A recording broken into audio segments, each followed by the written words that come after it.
podcast.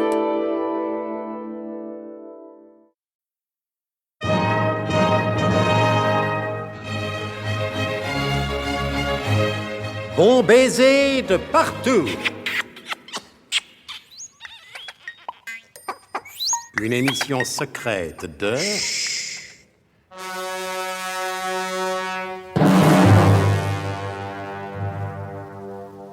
Donc, les fidèles auditeurs de ce feuilleton ont eu toute la semaine pour se familiariser avec cette situation, à première vue étonnante, faut bien le dire. Sur la base biglotronique secrète située quelque part dans la forêt guyanaise, le colonel Hubert de Guerlas et sa vaillante petite cohorte ont été surpris par une tempête de neige. Bon, quant à moi, je me refuse absolument à me lancer dans un résumé des explications scientifiques qui, paraît-il, rendent ce phénomène météorologique parfaitement logique et normal. Moi, je m'y refuse définitivement. Mais personne ne vous demande de le faire non plus, voyons. Permettez, je croyais que c'était le travail qu'on attendait de nous. Ah, vous pouvez très bien faire ce résumé sans entrer dans des explications scientifiques. Alors comment, s'il vous plaît? En indiquant simplement qu'il s'agit d'une invention du professeur Slalom Jérémy Méderlache. Mais vous pensez que ça suffit, ça? Mais l'homme qui a inventé le biglotron est bien capable de faire neiger en Guyane. Vous croyez? Bien sûr, mais puisqu'il neige. Vous n'êtes pas du genre curieux, vous? Non, l'autre fois, le colonel a dit lui-même, dans le renseignement, faut pas s'étonner. Il faut constater. Or, je constate que nos amis sont aux prises avec une tempête de neige. Dans la forêt guyanaise. Dans la forêt guyanaise, ben alors? Évidemment. Si l'on prend les choses avec cette philosophie... Mais comment croyez-vous que j'ai fait pour travailler depuis plus de 30 ans dans cette maison? Ça, je me demande. Ouais. J'ai vu des choses autrement étonnantes qu'une tempête de neige en Guyane. C'est très instructif de travailler avec vous. J'apprends N'est-ce pas? énormément de choses, hein, surtout techniquement. En attendant, il est temps, je pense, de retrouver nos amis.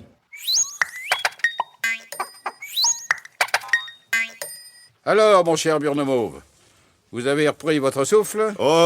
Pas encore tout à fait, mon colonel. Une autre lampée de rhum serait la bienvenue. Allez-y doucement, monsieur le Gédéon. Il faut que le tonneau il nous fasse la journée. Oh, juste une larme, mon cher adjudant. Ouais, vu. Une larme de quelqu'un qui aurait un très très gros chagrin, hein? Non, mais- Ouais, la moitié d'un seau, vous n'en aurez pas plus. Bon, à la guerre secrète comme à la guerre secrète, je me ferai une raison. Mais ce qui serait pas raisonnable, c'est d'en boire davantage, en une seule fois du moins. Ça donnerait encore des arguments à ceux qui disent que le rhum, c'est pas la plus belle conquête de l'homme. Oh, ça, ils auraient fichtrement tort. Bien, eh bien, maintenant que vous avez vu, mon cher Burnemauve, au rapport. Quel rapport, mon colonel? Vous avez dit comme ça, en arrivant, que vous aviez retrouvé monsieur Nicolas. Oui, je l'ai retrouvé, oui. Et vous avez ajouté, oui, mais dans quel état? Exact, j'ai dit, et d'ailleurs je suis prêt à le répéter, oui, mais dans quel état? C'est précisément sur cet état que nous aimerions avoir des précisions, mon cher Burnemauve. Ah, impossible, mon colonel. Comment c'est impossible? Mais il faut le voir pour le croire. Mais nous sommes prêts à vous croire sur parole. Alors, il y a trop peu de temps que je suis entré au SDUC pour risquer de passer pour un vil affabulateur. Je préfère rester sur mes positions. Et itérativement, je proclame, il faut le voir pour le croire. Et sans vouloir le moi du monde piétiner, même d'un escarpin léger, vos prérogatives, j'ajouterai qu'il y a urgence, qu'on devrait y aller. Oui, eh bien, laissez mes prérogatives tranquilles. Elles n'ont pas chaud, mais elles sont bien où elles sont. Oui, non, j'oserais ajouter qu'il faudrait même y aller de toute urgence. C'est bon, j'avais compris. En conséquence, je décrète que nous devons partir de toute urgence à la recherche de Nicolas Larouadec. État d'urgence, exécution. Bien, mon colonel, je rebouche mon tonneau de rhum et on y va. C'est comme si on était déjà parti. Que ce ne soit pas une raison pour ne pas y aller. Albert Tinoulet. Présent, mon colonel. Vous avez bien entendu, l'état d'urgence est proclamé. Très intéressant, mon colonel. On dirait que ça ne vous fait ni chaud ni froid. Oh, avec la température, vous savez, mon colonel. Pourquoi n'êtes-vous pas habillé comme les autres? Avec mes showboats, mon cache-colle et mon pardingue, c'est bien suffisant, mon colonel. Nous sommes tout de même en Guyane. Oui, en Guyane peut-être, mais en pleine tempête de neige. Oh, on dirait que ça s'arrête, mon colonel. Oui, observation tout à fait exacte et digne d'intérêt. J'ai comme l'impression que depuis un moment, les flocons se font plus rares. Plus rare, les flocons. On voit bien que vous ne sortez pas beaucoup. Tout le monde est paré?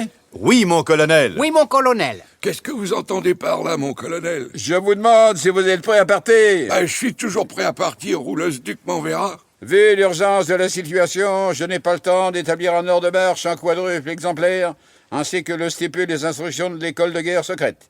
Aussi, est-ce verbalement que je vais vous faire mes recommandations? Tenez-les. Pourquoi avez-vous cet air abouti? Parce que je vous écoute, mon colonel. Décidément incurable.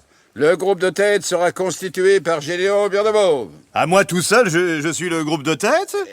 Eh oui, mon cher Birdemauve, vous êtes notre aviation de reconnaissance et notre cavalerie légère. Tout ça à la fois avec une paire de skis aux pieds, ça va pas être commode. Je vous fais confiance. Vous, Tunulé, vous êtes l'infanterie. Chouette, la reine des batailles. Vous êtes le gros de la troupe. Mais je suis pas si gros que ça, mon colonel. Ah, celui-là, il en loupera jamais une. Moi, naturellement, je représente le GQG. Pas de réflexion, ça vaut mieux. Je poursuis.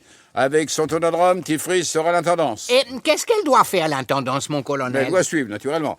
Espacement de 30 mètres entre chaque corps de troupe. Tunulé, Présent, mon colonel. puisque vous êtes notre infanterie, vous assurerez la transmission entre les groupes. Je comprends pas, mon colonel. Le contraire m'est étonné. Chaque fois que l'aviation de reconnaissance ou notre cavalerie légère aura remarqué quelque chose d'insolite, sur sa demande, vous vous porterez à sa hauteur. Vous recueillerez l'information et vous viendrez me la transmettre au grand quartier général, de vous repartirez munis de mes nouvelles instructions. Même chose avec l'intendance. Pendant une si longue route, je doute fort que nous n'ayons pas à plusieurs reprises besoin des services de l'intendance. Et la petite troupe s'ébranla en respectant scrupuleusement les consignes données par le colonel. Surtout en ce qui concernait l'intendance.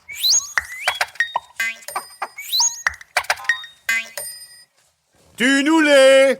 Eh oh, tu nous l'es, la la tout, tu nous l'es, la la J'arrive, monsieur Birdemauve, j'arrive. Ben grouillez-vous, mon vieux. Mais je peux pas aller plus vite.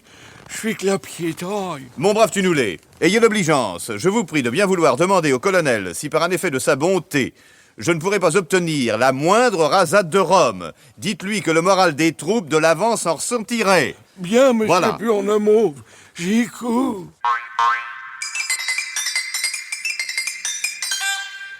Je pense que ce n'est pas trahir le sens profondément humain de cette rude épopée que de passer sous silence les nombreuses scènes de ce genre qui eurent lieu pendant tout le temps de cette longue marche. Eh ben, vous avez raison. Le récit s'en trouvera léger. Et passons directement à l'instant pathétique entre tous, où ils retrouvèrent enfin Nicolas le roi d'Ec.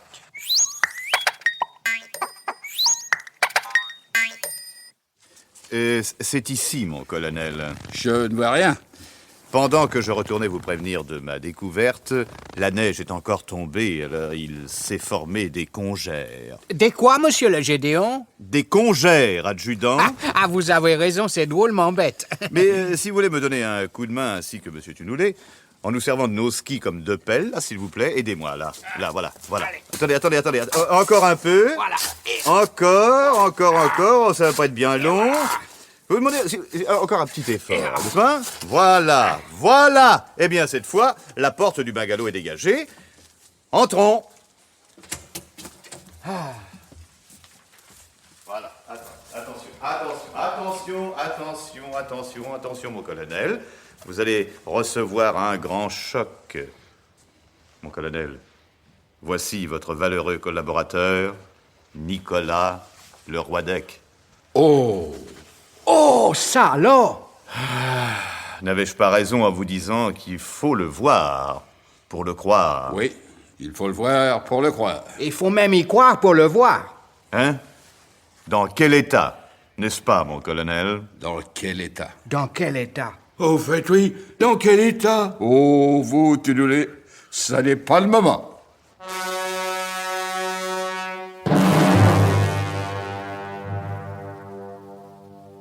Vraiment, je ne sais pas si je vais avoir la patience d'attendre jusqu'au prochain épisode pour savoir dans quel état nos amis ont retrouvé Nicolas le roi d'Ec. Ah, il le faudra bien, pourtant. Dans quel état se trouve Nicolas le roi d'Ec? Cette question me met dans tous mes états. Eh bien, pour le savoir, faites comme tout le monde. Ne manquez pas les prochaines émissions de notre grand feuilleton d'aventure, de suspense. Oh oui, de suspense. Et quel suspense! Bon baiser de partout!